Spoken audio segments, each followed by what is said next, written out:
perfectly, Yeah, right? both platforms are same. So I'll get Andy to send you the logins in any case, but so that you have them.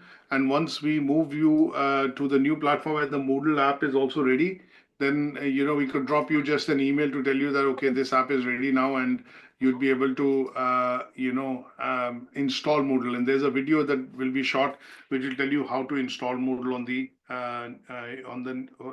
new version of the Moodle on your mobile phone as an app.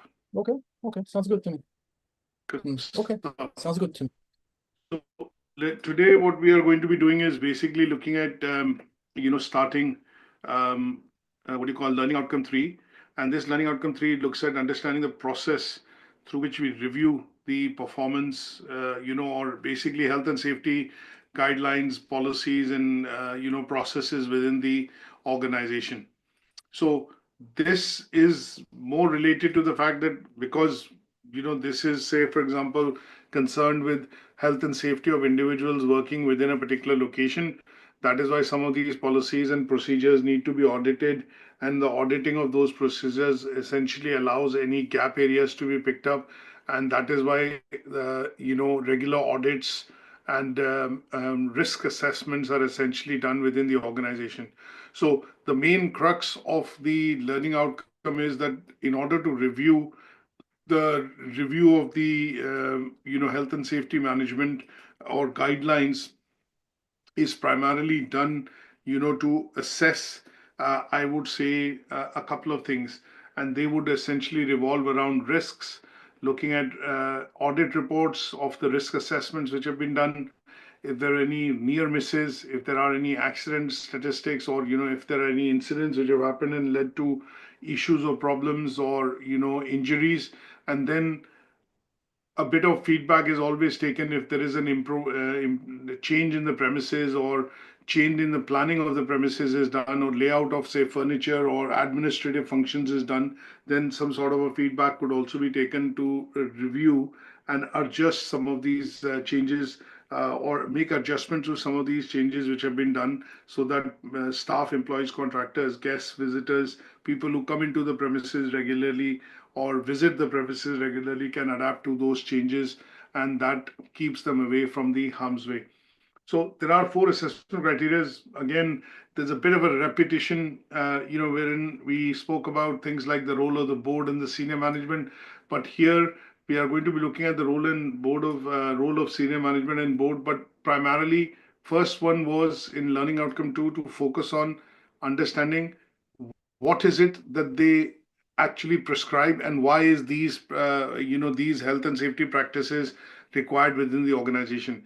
And that was in a crux due to the requirement of legislation, regulation, and health and safety regulations prevalent in a particular country. In the UK specifically, the compliance with HASFA, which is the Health and Safety Act, essentially, which all employees need to follow.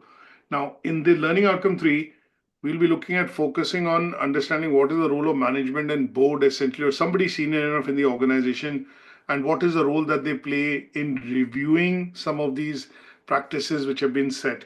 So that is the first one. The second one is again a bit of a repetition from 2.2, but here what we want to be able to understand is take an example of what kind of practice has been recommended and how that practice is essentially followed through within an organization. And then a bit of explanation and justification of the audits which are done. And in large organizations, when we look at engineering facilities, production organizations, or automobile companies, or any sort of a setup, all these things, audits, risk assessments, mitigation, they all relate to time, cost, and quality. So the time, cost, quality triangle we have to look at. Because if you were to do a fire drill and there are 400 or 200 or 300 employees in the factory, and there are the fire drill plan, that would mean disruption to work. That would mean time would be spent. That would mean some additional resources, and things would need to be deployed. Things like people, directing people to go to the exits, or assembly in a particular area, and then doing the attendance or roll call to see if all of them are outside the building. So this leads to what is called time being spent, cost being written off or attributed, And then the reason why this is done is primarily to look at, saying that, okay, the standards and policies and practices that have to be implemented are related to quality standard. That means if a fire was to break out, or if there was some sort of a earthquake or an act of God which happens, and if people are asked to vacate the building, that can be done in say 90 seconds, or 2 minutes or 3 minutes, depending on the location, infrastructure of the building. And these things then put that into perspective, that okay, we have done a drill, we've carried out an exercise, and we are confident that 99.9% it is relating to the criteria which has been mentioned in the policy, and these policies then ensure that everyone's safety is guaranteed because they are regularly audited. And the last one would be talking about, assessing the advantages and disadvantages of being proactive and, essentially reactive. So in some cases, if we look at, say, for example, I will go into an example at that point in time, but if we look at the health and safety, occupational health and safety performance parameters, and if you react to them, that means this was something which was faced for the first time within the organization, and because of which the things were not in place, that would be basically reactive. But if the situation has been faced before, or at least there are examples or case studies of it in other organizations, other places wherein this incident has happened, and that has been taken into account to adapt it to a policy or a process. And if it was to happen within the organization, then there would be a proactive response, because say for example, the staff would be prepared, the personnel who's responsible for acting as first responders have received adequate training, and in most cases they would essentially be focused on preventing this rather than saving, or say for example saving lives, or for example ensuring that this is in place or that is in place. So we'll go into a bit of detail, but there are 4 assessment criteria, and this learning outcome focuses on the word review.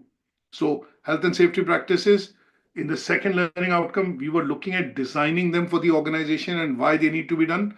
In the third learning outcome, the main key word is we are looking at reviewing some of these practices to ensure that everything is in place. So let's have a quick bit of discussion with regards to this learning outcome with the PowerPoint presentation.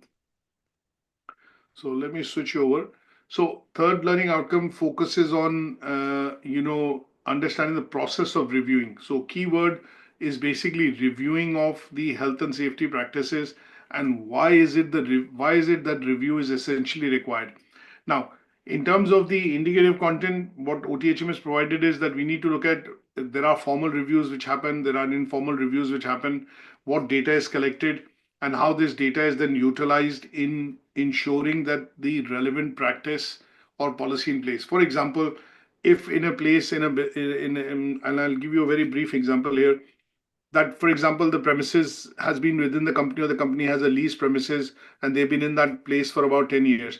But over a point in time, if there's a lot of wear and tear in the premises and mold, for example, starts to develop in certain places, this can be harmful to employees working in the organization, because it can be a health and safety hazard. That means mold can lead to asthma and some of the other related problems. Now, if this is detected, and if the organization does not take measures to get rid of that situation, or contain that situation, then over a point in time, maybe 2 months, 3 months, depending on how the situation is, this could start affecting the health and safety, or health and well-being, essentially in this case, of the employees working in that location. Now, it might not be in the entire office, but in one particular area, and if it is an area where you have 3, 4, 5 people sitting, they could start showing signs of having problems related to health.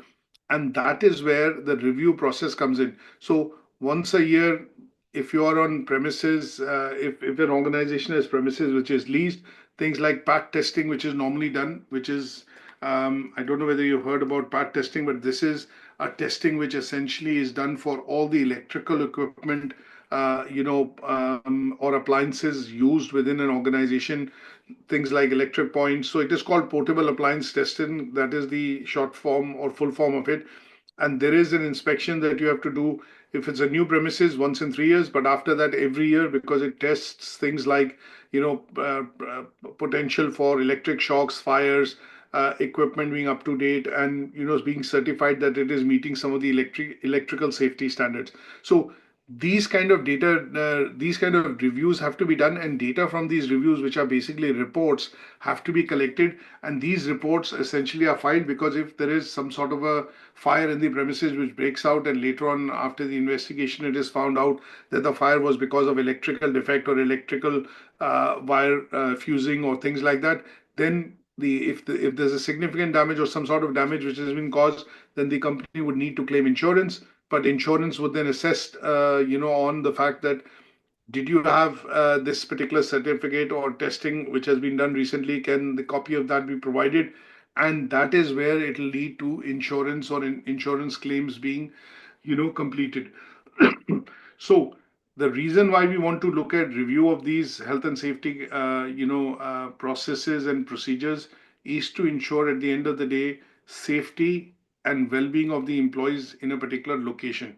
Now, there can be lots of different factors which can be covered, and we will discuss some of them during the process of, obviously discussing some of the assessment criteria. So let's look at some of the basic bits in terms of the learning outcome.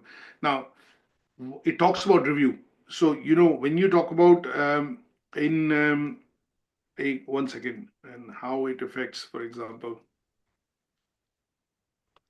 So when we talk about, let's say, meaning of the word review, let me start with the very basic meaning of the word review. Review is essentially, a formal assessment of something. So, for example, when you send in an assignment, we review the assignment and give you feedback. That is a formative feedback because it's ongoing work. But at some stage, when the work is finalized, we would give you a summative feedback, which means the work is now completed, and you need to have some sort of a certification or an assessment which basically confirms that you have met the requirements of the assignment. Similarly, when we look at doing a review for health and safety, or it could be different types of reviews: equipment, premises, it could be policies, processes, lots of other different things like equipment being used in a location.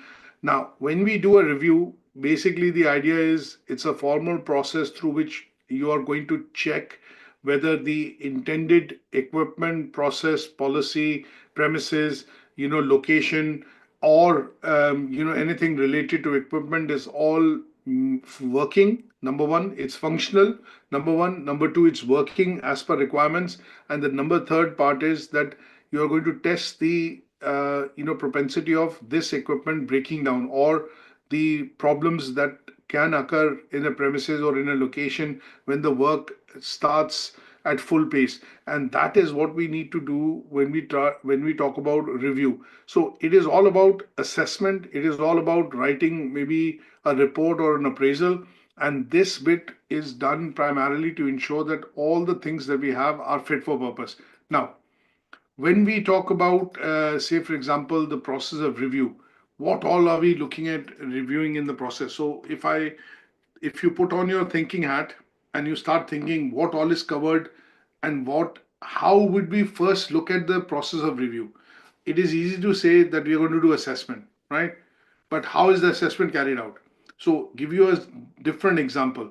In our case, just relating to studies, if a student sends us the assignment or a report, how do we start the process of review or assessment? First is, we will look at things like a policy, which is an assessment policy. Now, in the assessment policy, it would be said that we need to look at plagiarism, we need to look at AI and similarity, and then we need to look at whether the all assessment criteria have been assessed. And then what we will do is go in and actually assess the criteria to see, is the evidence, basically meaning, is the evidence enough, and does that explain in detail what is being asked for in the task? And if it does, then we say the task is achieved. Now, if I have to apply the same process to occupational health and safety, the first thing that we are going to do is primarily look at risk assessments. How do we carry out review? One of the things that we will do is basically look at risk assessment, and here what we will do is identify hazards. So identifying hazards and activities that are carried out I would say carried out in a workplace. Like, okay, it's easy to say, let's identify hazards. So when I say identify hazards, how can these hazards be identified? Because there are some activities which are happening. People are going about in the lift, for example, and the usage of the lift, is being done very, very frequently. You would look at activities which are carried out primarily, just as an example that I gave, very basic example of a lift or an equipment being used. And if there is a wear and tear which is going beyond these set standards, so if the lift goes up and down and is used, that many times, there would be some sort of a prescription given on the user manual or in the annual maintenance contract that there is a wear and tear which happens in the lift, and that is where the inspection and certain parts in terms of replacement would need to be done to ensure that it keeps running smoothly. So the idea there would be to identify hazards. And if I look at a recent example where we are in the premises, there was risk assessment done on the lifts.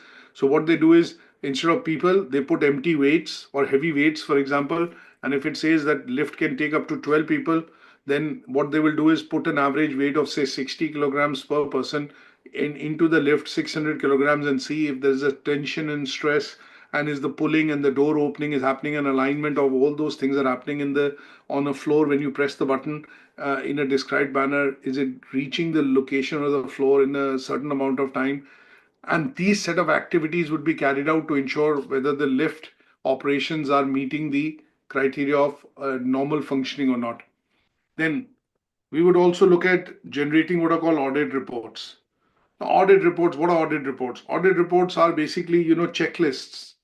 I would say simple idea of what is an audit report is a checklist. Now, if I was to say and go and tell you that, okay, can you do a risk assessment, for a new office premises which the company is taking? One of the things that you will do is, okay, you'll ask for a checklist. Is there a checklist that I need to go by?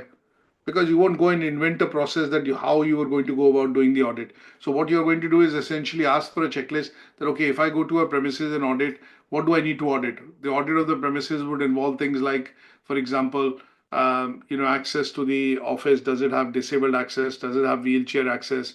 What are the entries and exits? In terms of how many people can sit, in terms of the floor area, what is the floor area, what kind of equipment is available. You would look at all those things. So you'll go by some sort of a conducting an audit to see whether the location is suitable or not. And in such cases, you would basically look at, checklist. Then there are called near miss reports. Now, these near miss reports could be reports of the premises that you would sometimes ask for. As if I digress and give you a different example, sometimes what happens is you take out a credit report of yourself, but what will happen is essentially when you apply to get a loan or a credit, you want the loan from the bank. What they will look at is your returns of income tax for this year. They will say, can I look at your last 3 years income tax return? Now, why do they ask this? Because they want to see consistency. They want to see if there were any, spikes in your income, or if there were any falls in your income. Similarly, when we ask, if you were looking at taking to that example of office hiring a new premises, what you would also do in the audit report is ask for any near miss reports. That means, did any incidents happen in the building? Were the incidents fatal? What kind of incident happened? And what was done as a rectification plan to, correct those incidents? So near miss reports basically look at incidents which could have happened. One of the things which you normally get to see on news is that sometimes you have at the airports uh, bird hits which happen with the airplanes. So you would see that in the news that there was a near miss with the flight taking off because of the bird hit. So near miss is that it could have led to a major accident, but it was avoided. And but these reports are still noted. These incidents are still reported and noted down for future purposes to see how can this be avoided. So when you normally see around the runways, there are almost every time or certain times of the year when testing is done, or loud noises, or I would say some sort of cracker bursting, or the guns are used in order to ensure that there are no shorebirds, waterfalls, gulls and other birds do not get access to the airstrip where the flights are actually taking off. So when we talk about airports near cities, they may experience what are called early morning and late morning roostings from birds. And in such cases, birds feeding near the airport can cause, obviously bird strikes. And these bird strikes are avoided by, various airports by doing various things like use of raptors, which are falcons and eagles. They use repellents, which are chemicals, sometimes also audio repellents, and obviously in some cases razors and physical barriers are also done. But this is generally done to avoid any sort of accidents which can happen, because of birds. Similarly, in a premise, you would probably look at, or in a location, you would probably look at these kind of reports wherein these kind of incidents would be noted. Now, the other reason of why you want to look at reviewing is that you also want to look at accident statistics. The reason I say accident statistics is that if I go into a particular location and we want to look at setting up something, or start building a plant or something, then Well, in I have such cases, yeah, go on. yeah. So regarding the near miss reporting, I just have like two questions. Yes. So in one of the offices I'm responsible for, we never have near miss reporting, despite I was encouraging them. I told them lots of times, I explained it to them about near miss reporting, and none has been reported in for 2 years. This is the first question. So what do you think maybe we can do to improve this thing, or to rectify this thing, or to change whatever needed? This is number one. Number two, what would you do if you were an auditor and you come to workplace or to organization and you find no near miss reporting? You find, for example, incident investigations reporting, but no near miss. You have accidents, you have injuries, but you don't have near misses. So I would like to know, what do you think about this? Right. Okay. So it's a good question because, some of the provisions that an organization makes for misses is primarily to ensure that there is these are also incidents, but these are maybe sometimes less severe, and in some cases, as you're mentioning in your office, they haven't had this report at all. So maybe the management has not even looked at considering that they need to have a process in place, which would essentially mean that they monitor even what is called these near misses which can happen within the organization. So small incidents which are not classified, for example, in the UK, a near miss incident would be that if an employee is dealing with paper and obviously uses a lot of paper, there could be paper cuts that they could get on their fingers. Now, this is considered as a near miss because it can lead to excessive bleeding, but it can, if it is not, if obviously this particular cut sometimes happens, and when we look at people working within post offices or Royal Mail, or departments like warehousing and Amazon and other places, what the employees are encouraged to do is essentially wear gloves. And because they handle a lot of boxes or stuff, this can lead to a lot of wear and tear on their skin, and this can be considered as a near miss. Now, why have this process of wearing gloves or being careful being adopted in the organization is because they have monitored this over the years or weeks and months, and they have noticed that there are employees which complained of this, and because of which what they had to do was introduce a near miss policy. And that near miss policy is basically if accidents or if incidents which happen which are less severe and would not be classified as accident but classified as an incident. Now, your question is, if your organization does not have a policy or does not consider a near misses report or an audit, then in such cases, it could be related to the requirement of the health and safety guidelines or regulation within the country. Now, in the UK, obviously, the Health and Safety Executive, which is the body which manages and creates the legislation and does all this, makes compliances necessary. They mandate that organizations need to have what is called a near miss book. And that book essentially is used for recording and reporting misses at work. Now, these misses are, as I mentioned, classed as incidents, which have the capacity to blow up into an accident. So, how would you initiate the management to look at creating this in your organization or giving attention to the fact that this is something vital and may be required, then as a health and safety officer in one of those premises or responsible for those premises, what you would need to do is carefully consider what could be the events or incidents which are which occur, and you would classify them as near misses because they are small incidents, right? It could be a trip or a fall which the employee could have within the organization. So maybe if they go into some place and there is a stepped entrance, or there is that there is a propensity of employee not visualizing it because there is no marking done on these stairs with, say, some sort of a tape, and that is easy to overlook, and that could mean that the person does not actually trip and fall but gets a jolt, and that could be treated as a near miss. So sometimes you would see, if there are elevated, let's say, walking entrances within the office, then in those places you would normally identify that some sort of a display or a tape or some sort of a displays need to be created so that people understand that there is an elevated entrance so that they don't trip over.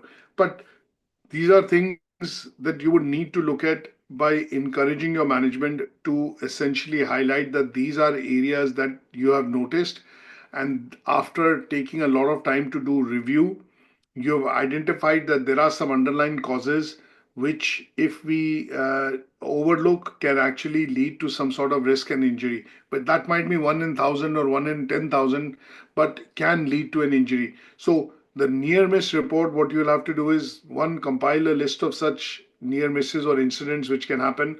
And what you would do is basically provide this as a report to your management or somebody who will sanction this as an early warning system to say, that is why we need to have this as a report, and that these are the areas that I have identified after observing, and if we do neglect them for say, for the foreseeable future, then they can likely cause a risk to some sort of an incident which can occur. And in order to avoid that, what we would need to do is to improve the overall health and safety of that location or of that. To avoid that incident, we would need to look at putting in place what is called a near miss report, and that would essentially be backed up by data that you have, or the data that you've collected by observing it over a period of time.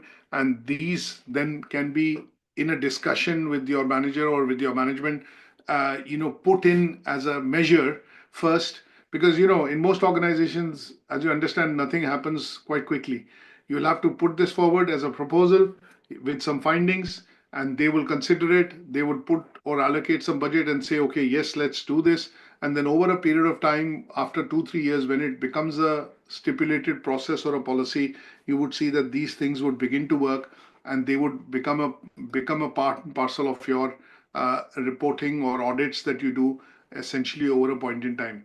So these could be, that is why we say near misses are not accidents, they are incidents or which can lead to accidents, and they are waiting to happen. And that is why you identify these, sorry, and identify these which could be less severe than accidents, but still need to be done, because maybe in the office you have, say, 500 people visiting every day, and the reception area of it could have certain issues that could blow up into a problem if there is not enough seating, if there's a lot of overcrowding, if there are fire to break out or something like that. And those would have to be observed. Statistics or numbers would have to be given, and that is where your management would probably then start considering that, okay, this needs to be done, this needs to be taken into account. Okay. Is that okay? So, as a health and safety officer, as a person working within this department or managing this, your aim is to take action to address some of these gap areas and highlight them to the management. And the role of the management in reviewing these policies is what we will discuss in criteria 1. And that is where this will become important, because what you are doing as a person responsible for this area, you are highlighting these gap areas to the management. The management would review it with the basis of your report and the findings or the details that you provided, and then they would ask you to implement some of these measures to eliminate or control what can actually potentially happen in the future. Now, there is a video which is a very short video, on YouTube, which I put up here, which says why should organizations regularly review their health and safety policies. So this 2-minute video, if you 58 seconds, 3-minute video, if you watch, tells you about 7 steps in terms of how you would go about as a health and safety officer managing the health and safety policies within the organization. So I put a link to this video on the heading, and also when you click on this in a PDF, it should automatically launch on YouTube. So we are going to discuss these 6 or 7 steps in the learning outcome. So I would probably not play the video right now, but I would suggest that you watch it towards the end of this session. Yeah. Now, let's look at the first assessment criteria, which basically talks about the role of board or management essentially in the process of reviewing some of these policies.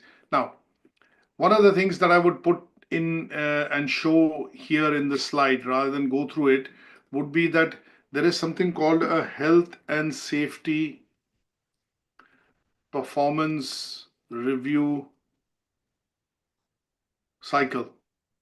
So I don't know whether you've heard about this, but this particular cycle, primarily looks at if I was, say, for example, a person responsible for, managing health and safety. Generally, this could be a separate department depending on the size and scale of the organization.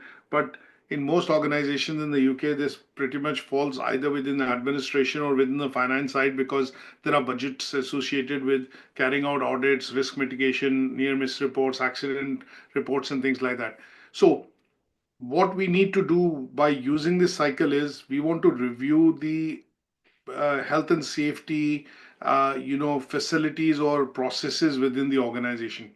Now, one of the things is, first and foremost, which is defined in the policy, the review policy would be what is to be checked.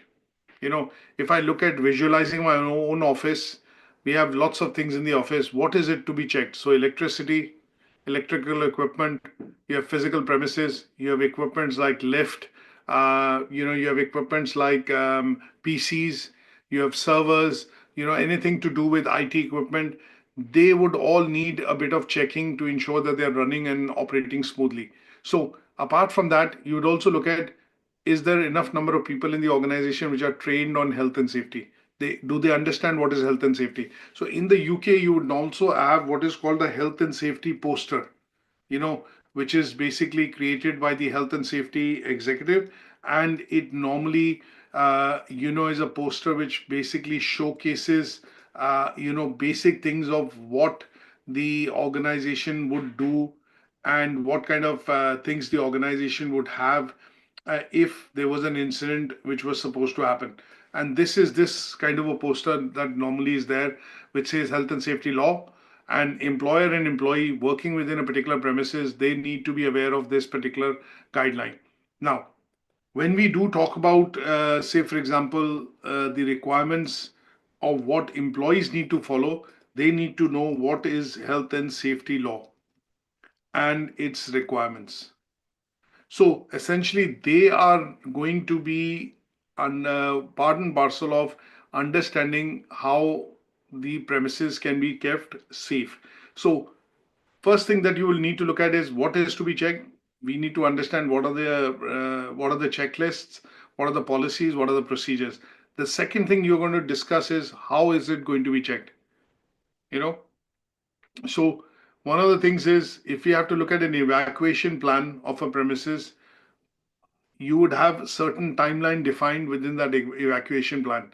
Again, I'll give you an example of aircraft. So if there is a issue in terms of emergency landings and stuff like that, what you would generally see is that there are regular trainings and drills being which are conducted with air hostesses, pilots, and passengers. In various places, in terminals, in the airports, to see if this incident was to happen. Things like a bomb, for example, a fire, or some sort of an incident, then evacuation processes or sequences are defined that this is the time allowed in which the entire premises has to be made empty. So here, How would you go about checking it? There will be some sort of a checklist. There will be some sort of a procedure, which would have been outlined in either a meeting or a discussion. And people responsible, if this is to happen, they get into the swing and they get into action. Then, when it has been checked, what we will need to know is how frequently they will be checked. Whether it's once a year, once in a quarter, once in 6 months. If the place has a lot of traffic, places like Heathrow Airport, you look at the Abu Dhabi Airport or the Dubai Airport, or you look at JFK in the UK, you look at Singapore Changi Airport, you look at that in certain places like these, wherein there is 30, 40 million, 50 million, 60 million passengers, traveling every year. These checks are done on a monthly basis. In some cases, checks are done on a weekly basis. In some cases, it's done on a daily basis. So you would have to look at what is the frequency through which these checks are done. And then once these checks are done, it is related to time, cost, and quality. What is the outcome of these checks? Was there any sort of issue found? If these issues were found, they will identify whether they are near misses, there are what do you call incidents, or there are potentials to cause an accident.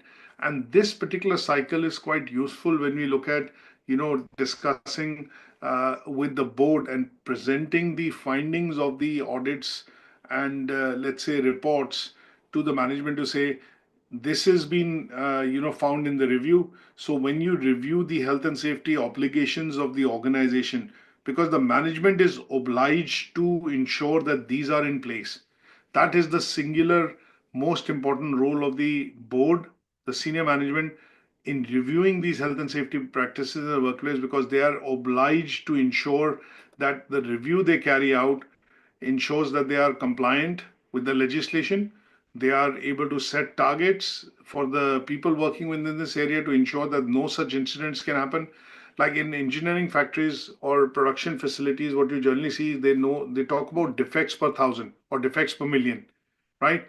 So if the management reviews at the end of the year that, okay, if Range Rovers were being produced on a factory line and there are 3 shifts which happen, if there's a major vehicle recall which will happen, then these kind of incidents would be consuming time, cost, and would affect the brand and reputation of the company. So the management in this case would do a review to ensure that this compliance or the compliance to this process and the quality standard is done. They will set targets, they will put appropriate or allocate appropriate budgets, and these budgets then will be utilized by production managers or engineering managers to ensure that they are able to take action if there are certain issues which are arising, so that they can be corrected before the vehicles roll out of the factory. And that at the end of it would essentially reduce the turnaround time or costs which the company spends on dealing with defects or issues which are happening. Now, in relation to health and safety, the management's most important obligation is to ensure compliance, that they are compliant with the law of the land, they have the policies, procedures, and the equipment in place. Now, a simple example that I will give you here is when you look at an office premises, there is, if it's on different floors, assuming it's 4 floors or 5 floors, you would normally need to have some sort of fire extinguisher equipment on all the floors. Now, if they say that we've bought fire extinguishers on the ground floor and not on the first floor, second floor, third floor, there is an issue with compliance because they have not adequately allowed the equipment to be placed in certain locations, which is a requirement as per law. So that would be the review that they carry out to ensure if the premises is like 5,000 square feet per floor, then how many of such fire extinguishers are prescribed by the compliance or by health and safety executive, and they need to be placed at certain locations. Have they been allocated? Have they been placed? Yes or no? If it's not there, then the role of the board or the management is not being done effectively, because they are not ensuring that the organization is able to protect people. They are not ensuring that the organization is compliant with the law, and they are not ensuring that the organization's reputation is protected. And all this leads to what is called poor safety and health, standards or safety standards which are not being met, and it is leading to a poor outcome in terms of report. Is that okay? So, most important part in the organization is review by the board and the senior management to ensure that they have enough resources, enough equipment, training and development which is in place to ensure that the safety guidelines can be implemented within the organization. And it gets, if there's an audit to happen, if there was a risk assessment which was done, they get a good report on health and safety management for the premises, for the organization. And in general, what you would generally see is even in the annual journal reports of the companies, they would have a separate section which mentions health and safety management standards, and the organization complies with this. So these are the best practices which the organization has implemented, and they try and get some brownie points related to health and safety management of guidelines within the organization, to say that the organization is secure, the organization has this, and this should give confidence to its employees to be able to work and choose this company from, because it has excellent health and safety management standards. Now, the second assessment criteria talks about resources. So what are the resources and skills required? I think when we talk about resources and skills required, essentially to ensure that health and safety management standards are in place, we would look at a couple of things. So if we were to look at this from a point of view of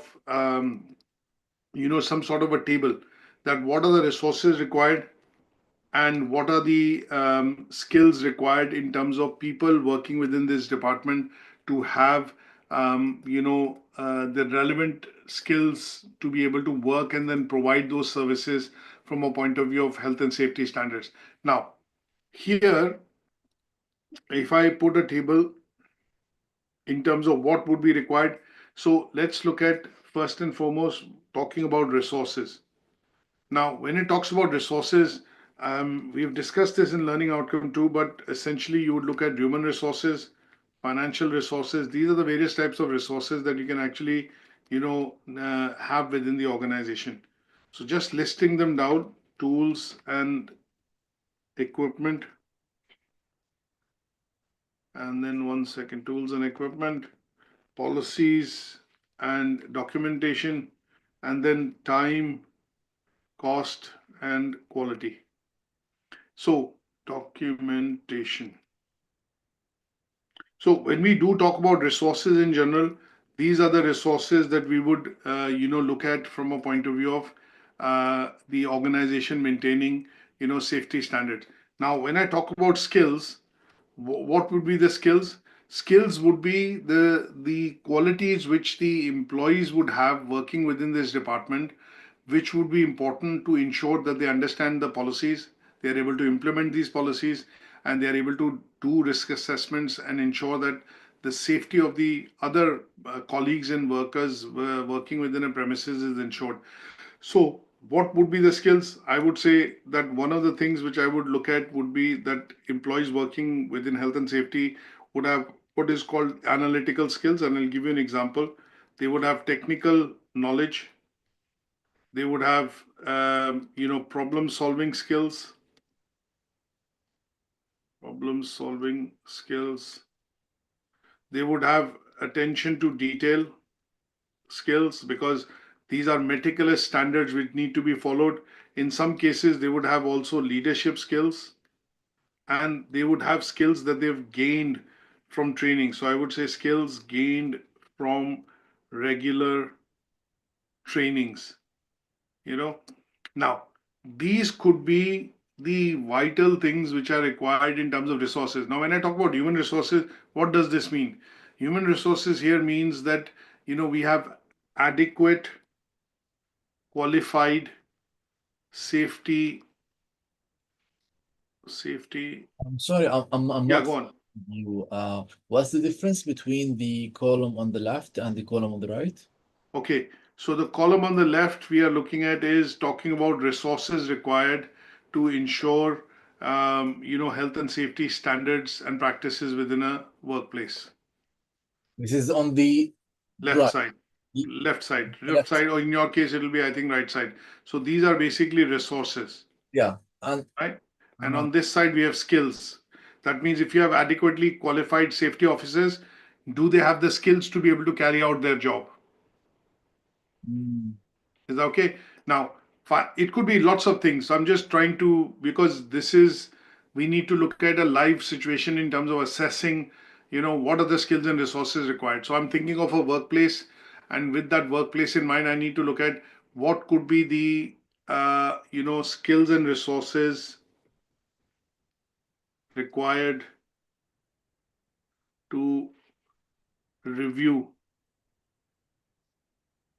the HSC standards, health and safety standards in a workplace. That's the task, right? So resources, that means if you have, say, for example, in an organization, you have a health and safety officer. That is fine. You have one checkbox that you have ticked one of the boxes to say, okay, there's a person who's qualified with health and safety. Now, has he had adequate training, in the years that he has worked when the changes have happened within the organization? So has the person had training, regular trainings across the year? That would be one of the things that you would need in that person. Okay, I've worked in health and safety. I have a graduation or a degree in occupational health and safety, but that was done 20 years back. Now, have I done any further trainings? Is my knowledge up to date? Am I aware of the changes in law or act which have happened? Do I know about the basic requirements of what are health and safety standards today? That would be the requirements that the person would need to have. So when you think of human resources, we need to have things like, okay, in some organizations, there are policies on paper, but there's nobody managing it. So that means resources are required. That means has the management budgeted for a resource, a human resource, to work on this particular function or this role? Now, when I talk about financial resources, what would mean, is there a budget sanctioned by management, for, say, safety equipment? What could be safety equipment? Safety equipment could be, EQUI equipment could be fire extinguishers, fire blankets, things like first aid boxes. All those things have to be there. Have they budgeted for it? Now, are they investing, in, say, monitoring systems?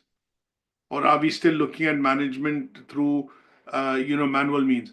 Is CCTV cameras are in place, or some sort of annual maintenance contracts are in place? Those would be things that we would look at from a point of view of resources. When we talk about tools and equipment, we look at checklists. We'll essentially look at safety monitoring equipment. And there could be a number of, depending on the sector that you're in, there could be a number of things that could be required, in having this tool equipment. Policies and procedures, you look at policies, you look at risk assessment, and you look at reports. So what is safety monitoring equipment? So when I talk about safety monitoring equipment, it could be devices, for example, if it's an engineering facility, what we will need to look at is managing and understanding what are the noise levels within the factory, which could affect the hearing, or could create, if there is, it's over certain decibels, it can create hearing problems for its employees. So smoke detectors, for example, carbon monoxide emission detectors, some of these things all constitute what is called health and safety monitoring equipment within a premises.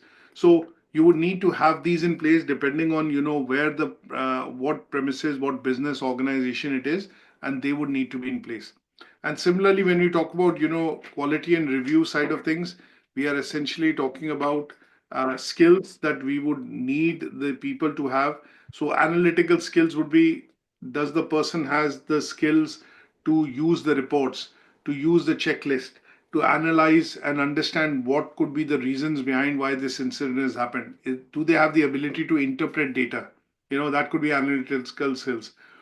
For example, one of the things that I look at is, if I'm the health and safety officer of a location, and there are fire drills which happen once in a month, so you have examples data, you have past data of 12 months of that location. Now, what I would do is, I would looking at the report, but what I would do is look at doing some analysis on the report.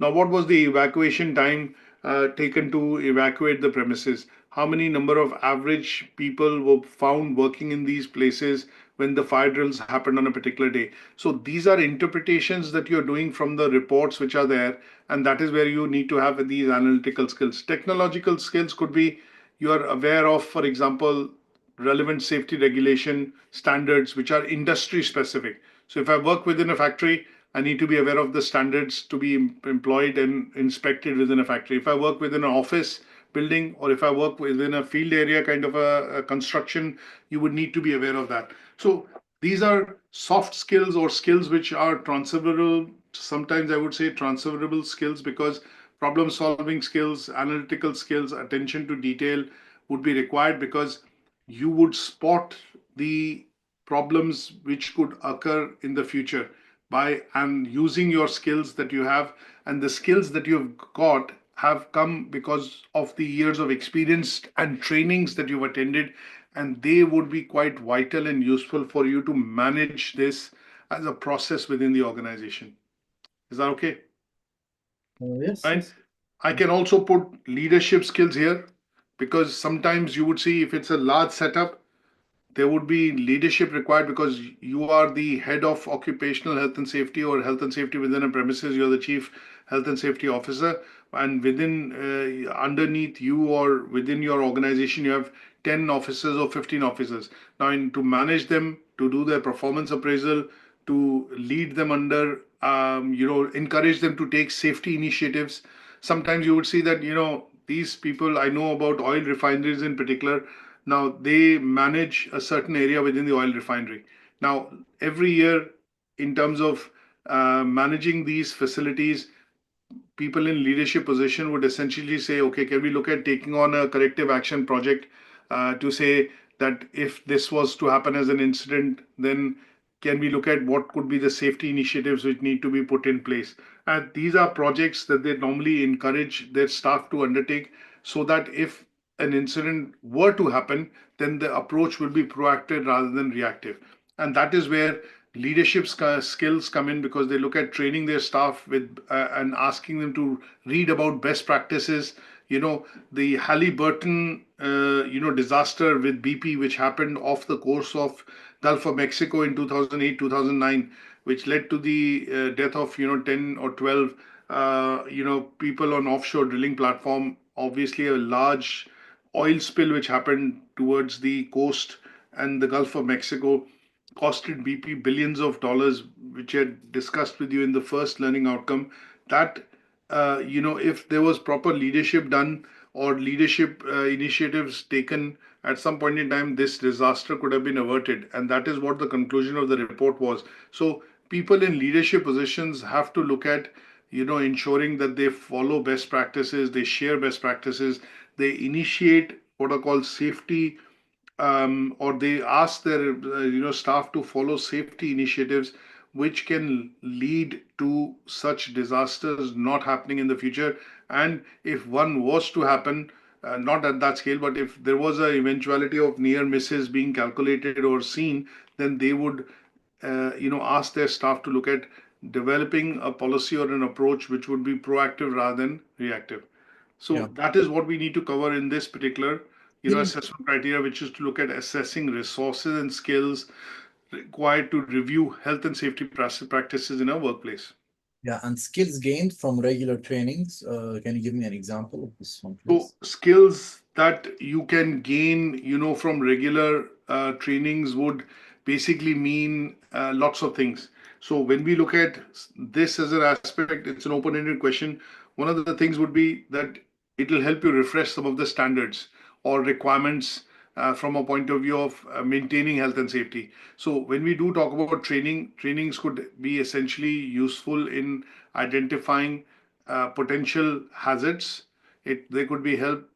They could help you in identifying or reducing incidents and injuries, and they would also update your knowledge and know-how about if there are any changes which have happened to acts and legislations or requirements or compliance. So trainings could have lots of different connotations in terms of giving you benefits. One, it could update your knowledge in terms of any changes which have happened to compliance related standards, any sort of changes which have been implemented in the policy. It could also help you understand and manage crisis, because sometimes during trainings you get to read you get to work on case studies, and these case studies that you go through, or let's say, workshops that you have or simulations that you go through essentially help you to understand how to manage crisis if there was an incident which was supposed to happen or could happen in a place, and they would increase, or I would say the word, better your response times to any sort of incident that could happen because you have anticipated that by carrying out a simulation or participating in a workshop or in a training to understand that this is something potentially as a hazard which could develop into an incident. And because you are prepared previously because of the training, your reaction time to managing these incidents can be much better and much let's say controlled, which would reduce losses to life, equipment, and premises. Is that okay? Can we get like a 5 minutes break? Uh, 5 minutes break. We'll probably be looking at completing the last two in about 5 minutes, if that's okay. Sorry? We'll be looking at discussing the last one or two criteria and we'll be finished in 5 minutes. Okay, sure. Is that okay? Now, the other thing that we want to look at is this is a simple one. It says how to explain and justify, results that come out from reports and audits.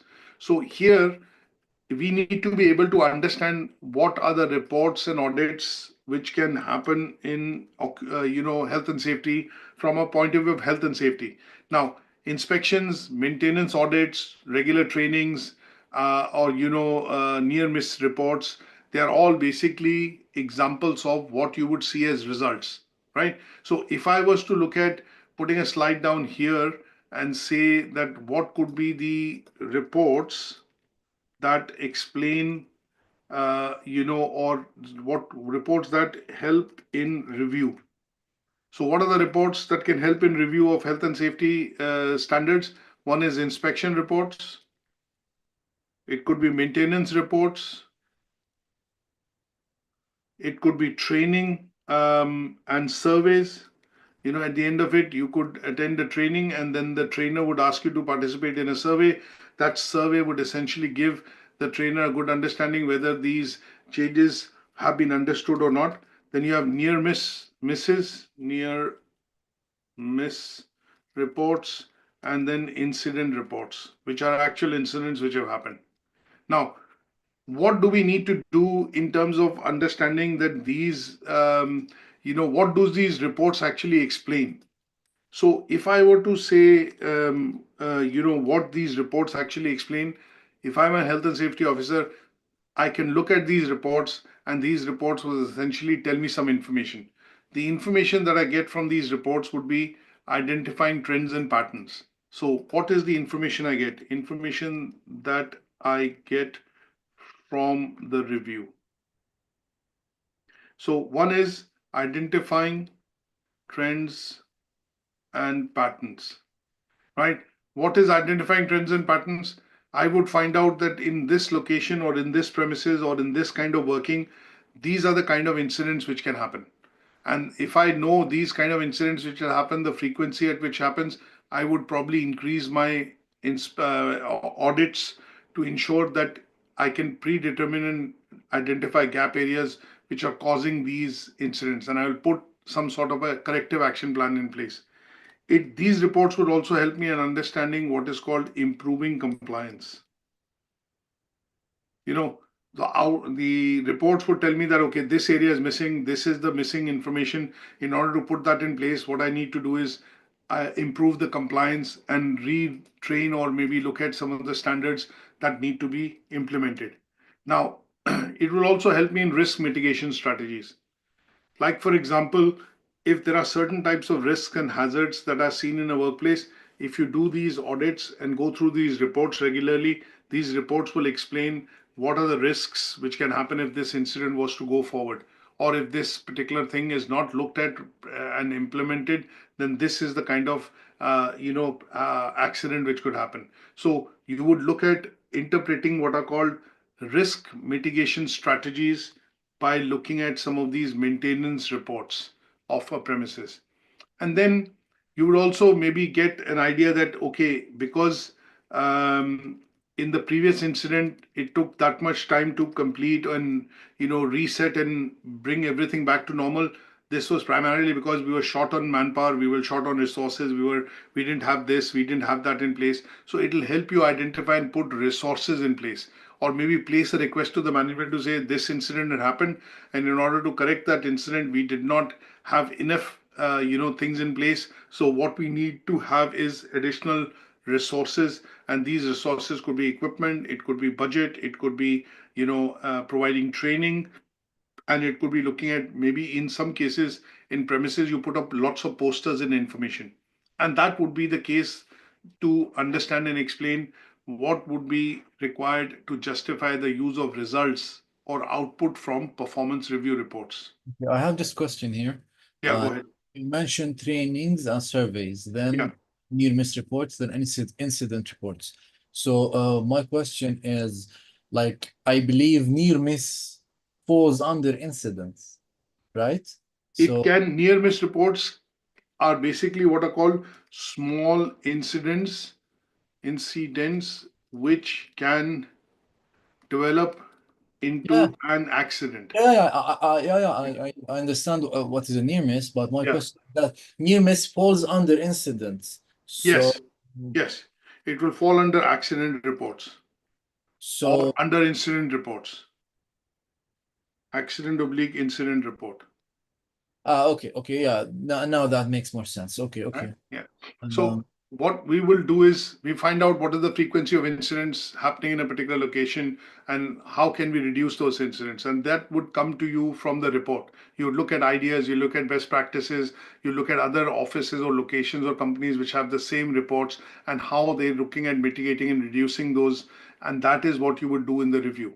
You'll try and find out if from within the organization you can't, then you'll look at other organizations or similar situations which are faced by other organizations, best practices. You might take the help of an external consultant, and they would then suggest you how to look at reviewing this in order to reduce that in your organization or reduce the chances, minimize the chances of happening that within the organization. Now, the last one is looking at assessing advantages and disadvantages of, performance indicators. Now, this is a simple one because if I were to say that I don't have a health and safety policy and I don't have anything within the organization, it's all done by the landlord because we have leased the premises. Then one of the things would be that you are actually shrugging off that we need to maintain health and safety, or we need to look at health and safety for employees, equipment, resources, or other people, personnel visiting this premises. So in such cases, what we want to be able to do and understand is that what are the advantages and disadvantages of having what is called things put in place proactively, and how do we look at things reactively. So if we look at considering this as a let's say as a point, what we want to be able to do is say these are good things, these are bad things, these are pros, these are cons, and that is what we want to discuss when we talk about some of the indicators of working within the organization and ensuring that we follow what is called proactive approach. Now, if I was to put, say, before I get into this, if I were to look at proactive approaches, just as an example of proactive, approach from a point of view of health and safety. What are the proactive approaches? One is you're looking at prevention of accidents or incidents because you're being proactive, isn't it? You're previously looking at it that what could actually happen and you're planning for it before it could actually happen. The other is you're looking at improving,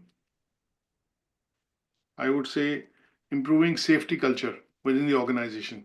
You're doing regular trainings, you're essentially sending out newsletters, updates to employees to say that, okay, these are areas where slips can happen. If slips happen, or if you neglect these guidelines or do not follow these instructions while working and during the day-to-day course of your working, then it can lead to accidents. So you are actually fostering the safety culture within the organization.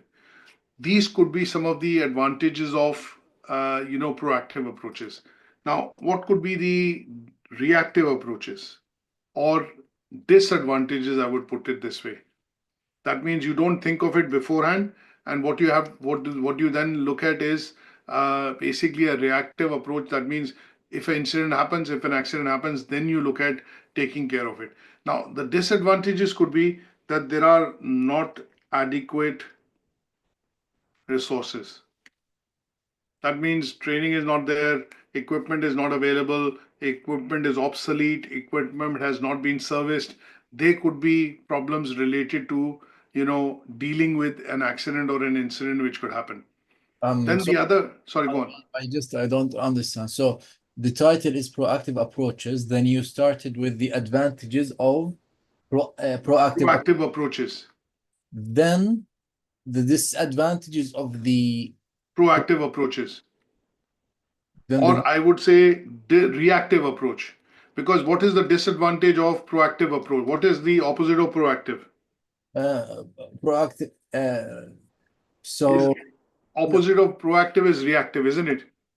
yes, it's like leading and lagging, right? Correct, absolutely. So what we want to do is talk about what are proactive approaches. So proactive approaches could be looking at preventing, accidents, improving safety culture, looking or maybe taking inputs from reports, from review reports, inputs from review reports. So in the previous task, when we talked about reports, what these reports can give us in terms of information, we've identifying trends and patterns. We are looking at improving compliance. We are looking at mitigating risk, and we are looking at allocating more resources. So these would be advantages of having a proactive approach. So if there is a report which is generated in the organization, that report gives you enough data to interpret what could be the problem or the incident which could happen if this was not followed. And that is an advantage of looking at it from a proactive point of view, because you're anticipating anything which could happen in the future using that report. Yes. Right? And then we start with the disadvantages of the reactive measures. Correct. Okay. So here the other bit would be you could also look at some of the best examples or examples of best practices from the industry. So if you work as a service organization, if you work as a engineering organization, if you work as a production or manufacturing organization, you also look at some of the industry best practices that they've implemented within the premises to ensure health and safety standards within the organization. And are you following some of those best practices or not? Okay, so for me, disadvantages of proactive approach would be that we are basically following what are called reactive strategies. We do not have a strategy in place to deal with something, and they would be seen as reactive, indicators or disadvantages for proactive approach. So not having adequate resources, difficulty to build a culture of safety within the organization. If it doesn't come from the management, if it is not an allocated department, or if there's not somebody driving that as a function within the organization, you would generally see that as a disadvantage, because there is no relevance or priority given, or any sort of precedence given to health and safety within the organization, because the organization doesn't have a health and safety officer. There is no budget allocated. The equipment is not regularly serviced. These are all disadvantages that you could see. And what would be the disadvantage? Because this is not there, it would delay, or it would basically create a it will be difficult to manage health and safety standards within the organization.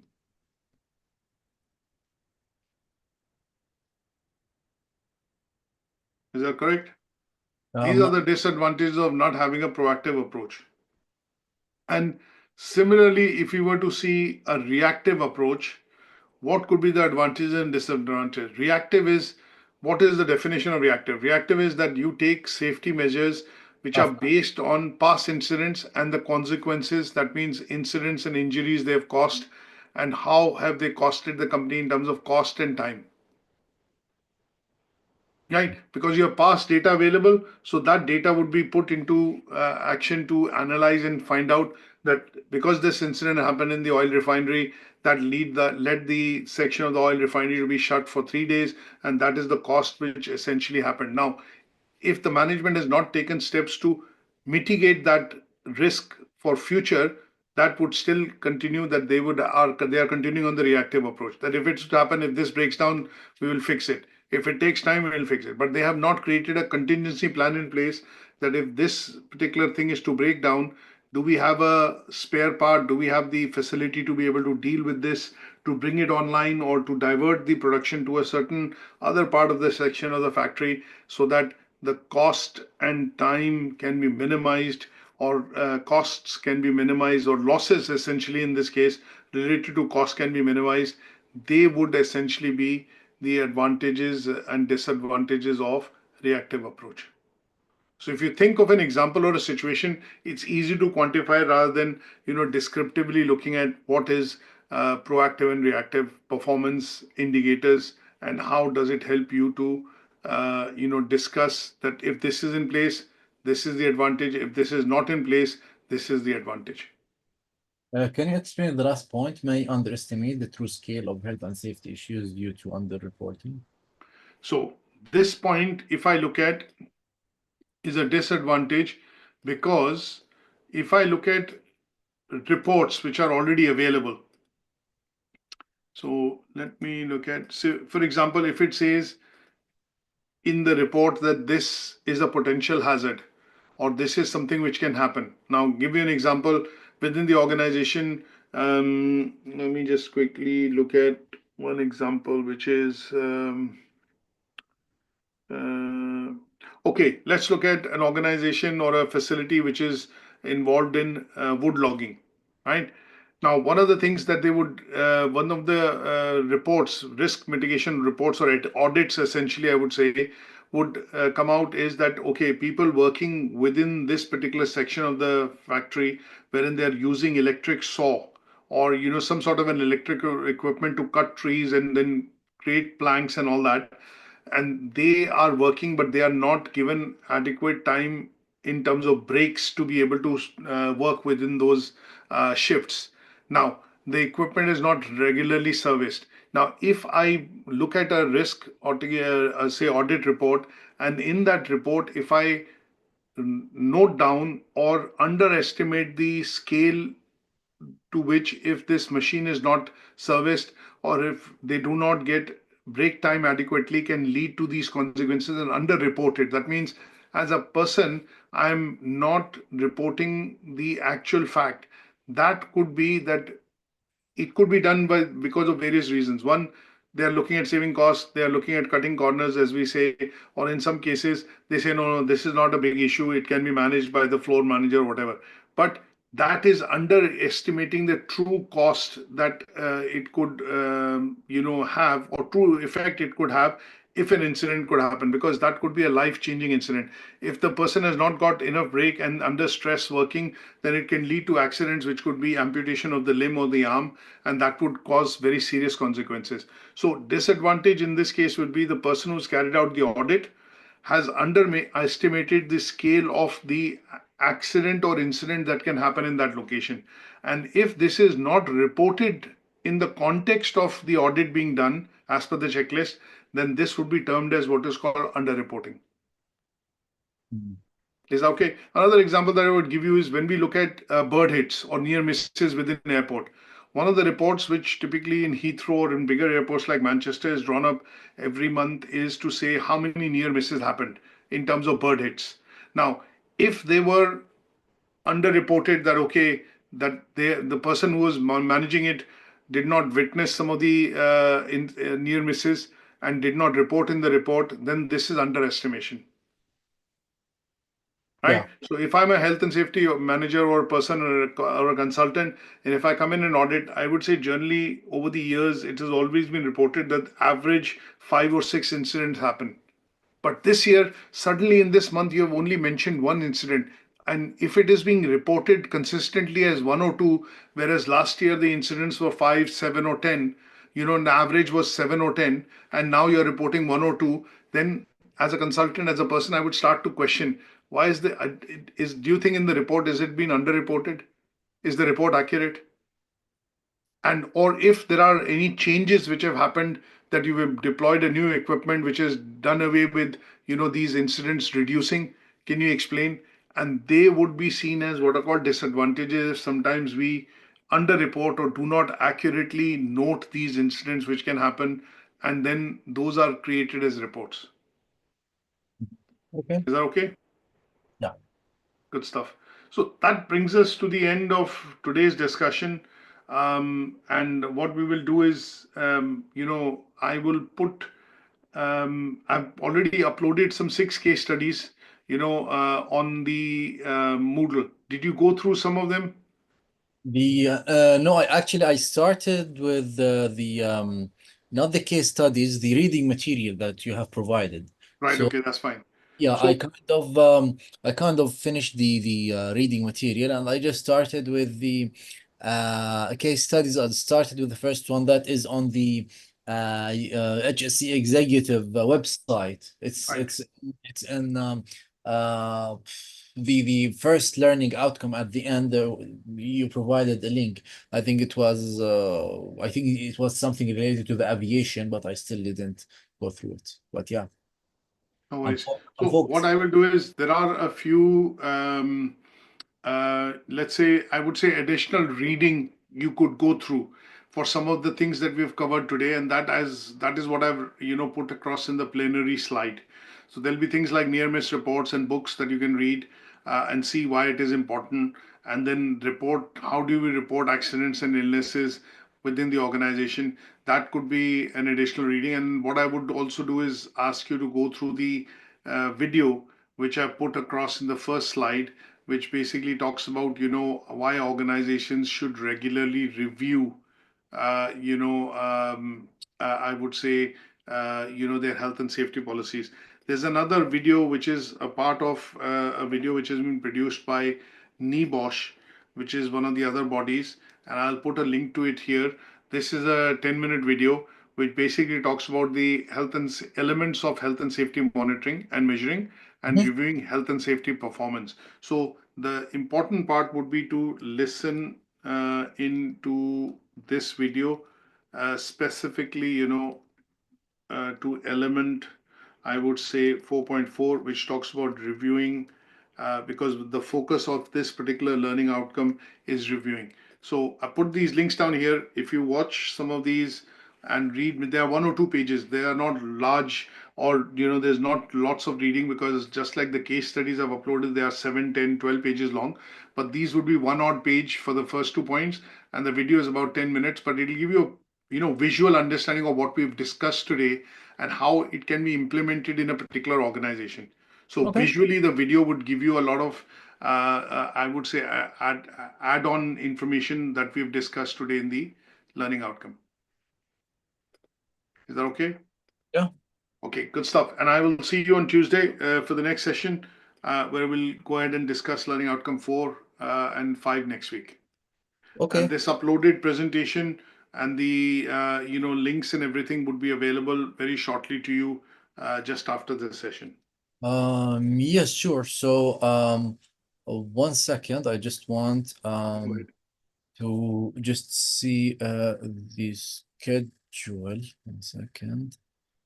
Okay. So the next today is the 18th. The next session, I think, is the last one, right? No, no, no. We have got learning outcome 4, 5, and 6. So there are 4 sessions still to go in this unit. Ah, because you only sent me, this is the last one I've received from you. So, how many ones do we have still left? So we will have, today is the one which is on the 18th. So we've got one on the 21st.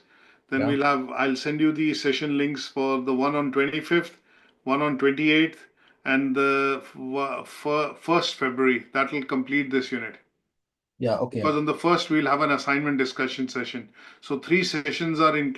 You have the invite for the 21st, which we will do in any case on Tuesday, and I will ensure that you get invites for 25th and 28th of February as well. That will complete the unit.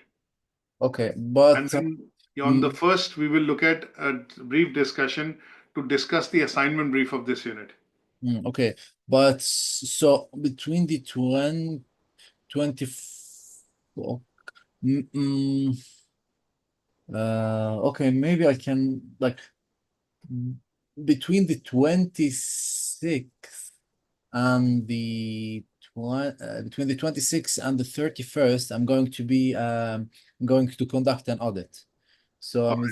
yeah. So maybe if we can do instead of the 28th, can we do it maybe the 26th? Would that be possible or not possible? Yeah, it will be possible. I can do a session with you on 23rd and 24th, which is Thursday, Friday as well. So that will help us close the unit next week. So one on Tuesday, one on Thursday, one on Friday, and I can do that at 4:30, which is the time for the session during weekdays, if that's possible for you. The thing is, I don't want it to be like very close to each other, so that I would have enough time to to read. So Sure. listen, So we can do 23rd and we can do one on 25th. yeah, Yeah. listen, let's do it by ear. Is Okay.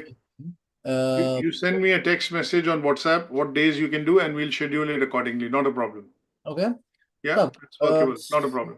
I'm aiming, or let's say that we are aiming to just at least finalize the materials before I do the audit, maybe, so that I have some time after the audit to study. Then maybe I can apply for or I will do the assignment. Sure. So my main objective is that we want to be able to complete this particular unit this month. So you can start with a new unit next month. So whatever days and times are convenient to you, I can adjust to that. But what you have to do is just make sure that you are able to send me that on WhatsApp, and I will send you the session invite so that they are helping you to also complete some part of it before you do the audit, and then we can also keep in mind that we can complete the unit. But I honestly prefer that I would just finish unit one, or what do you call it, unit one, or Mhm. yeah, I would prefer like to finish unit one and with the assignment, then start unit two, so Yeah, that that's fine. That's okay. We can give a 2 weeks break so that you have enough time to write the assignment for unit one, and then I can schedule the second unit. Not a problem. I prefer it this way so that I don't get over. I just want to get it done like step by step and خلاص. No, that's perfectly okay.